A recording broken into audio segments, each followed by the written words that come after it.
Halo guys, saya Irul, balik lagi di Flexjaja Channel. Ada mantan HP flagship dari Xiaomi nih yang bakal saya review pada video kali ini. Yang spesifikasinya masih tergolong mumpuni.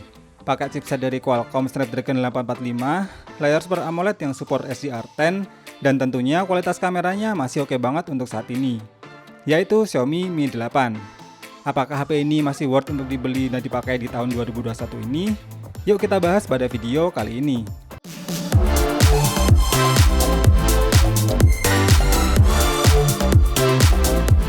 Impresi awal waktu megang Xiaomi Mi 8 ini tuh feel premiumnya kerasa banget. Berbahan aluminium frame dan glass dengan build quality yang kokoh dan solid. Meskipun masih pakai desain layar poni yang masih agak lebar, tapi kualitas layarnya masih oke banget. Black levelnya terasa pekat dan warnanya terlihat tajam. Layar sebesar 6,21 inch-nya ini menggunakan panel Super AMOLED yang didukung fitur SDR10 dengan resolusi Full HD+, 1080x2248 pixel. Punya fitur always on display yang animasinya tuh keren, apalagi kalau dipadukan dengan fitur face unlock-nya yang akurat. Jadi makin jarang deh pakai fitur sensor sidik jarinya. Walau saat pertama kali dirilis dulu masih menggunakan OS Android 8.1, namun HP ini tetap bisa merasakan OS Android 10 yang berbasis MIUI 12. Saya cek juga menggunakan aplikasi sensor box, hanya ada satu sensor aja nih yang tidak terbaca di HP ini. Untuk kapasitas baterainya, Mi 8 ini ditenagai baterai sebesar 3400 mAh yang support pengisian cepat 18 watt. Kalau untuk sekedar kebutuhan daily use aktif yang standar, paling sehari bisa 2 kali charge. Tapi kalau untuk gaming bakalan berbeda lagi ya. Berikut adalah performa untuk benchmark dan gaming testnya.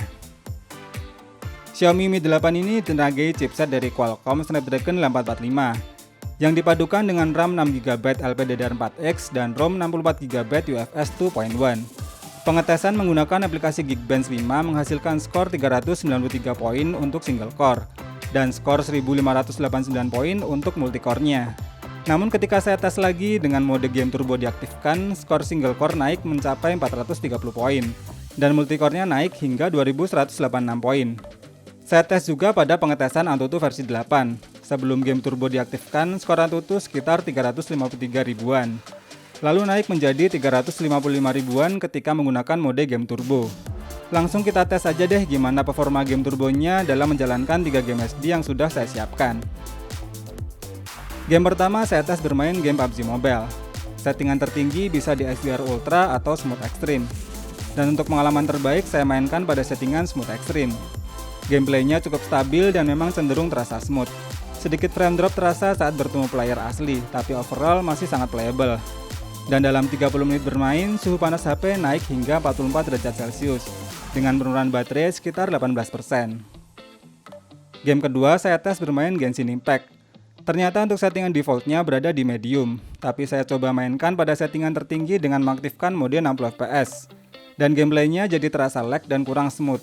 Frame drop terasa saat bertarung melawan monster dan saat efek skill animasinya muncul. Dan selama 30 menit bermain, suhu panas HP naik hingga 45 derajat Celcius dengan penurunan baterai sekitar 26%. Game terakhir saya tes bermain game Asphalt 9 dan ternyata settingan defaultnya udah bisa aktifin mode 60 fps-nya.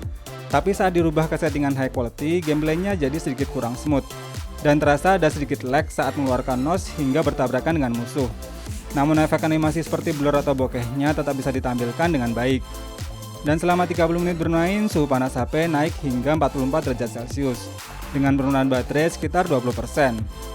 Kalau untuk memutar YouTube selama 30 menit dengan volume dan brightness di 50%, baterainya hanya berkurang sekitar 10%, tapi menggunakan koneksi WiFi loh ya.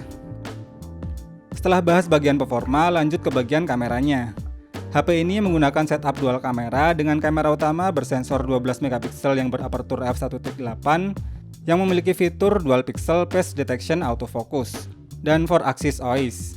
Lensa pendukung 12 megapiksel telefotonya berapertur f2.4 yang support 2 kali optical zoom. Sedangkan untuk kamera selfie-nya sendiri bersensor 20 megapiksel berapertur f2.0 yang menggunakan sensor ISOCELL dari Samsung. Kualitas jepretannya juga udah pas banget untuk kebutuhan masa kini. Dynamic range-nya terasa luas, warnanya vibrant, dan detailnya juga masih terasa tajam. Baik kamera depan atau belakangnya tetap sama-sama memberikan kualitas fotografi yang termasuk bagus. Tapi kalau untuk foto mode malamnya, saya saranin sih pakai aplikasi Geekcam biar hasilnya lebih maksimal lagi. Untuk hasil perekaman videonya juga terasa smooth berkat optical image stabilizernya. Berikut adalah beberapa contoh hasil jepretan dan perekaman videonya.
Kesimpulannya, apakah HP ini masih layak untuk dipakai di tahun 2021 ini?